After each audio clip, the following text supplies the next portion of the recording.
નમસ્કાર, CB24 news સાથે હું રેશમા આપનું સ્વાગત કરું છું.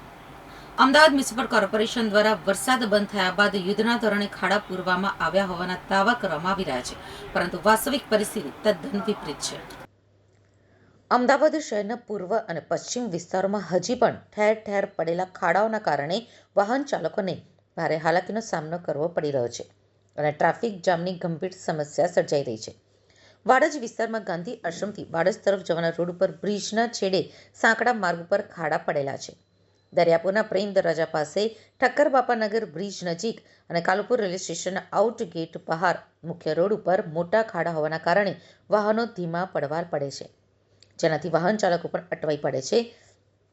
ગોમતીપુર મેટ્રો સ્ટેશનથી ખોખરા બ્રિજ તરફ જતા રોડ ઉપર તંત્ર દ્વારા દેખાડા પૂરતી જ અર્ધ કચરી કામગીરી કરાઈ છે, જેમાં અડધી જગ્યાએ માલ નાખી ખાડા પુરાયા છે અને અડધા બાકી રહી ગયા છે.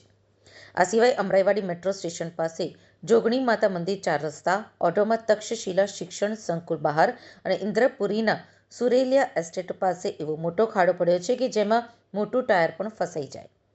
એએમસીના ઇજનેર વિભાગના અધિકારીઓ માત્ર ફોટોગ્રાફ્સ મૂકીને કામગીરી પૂર્ણ થયાનું બતાવી રહ્યા છે.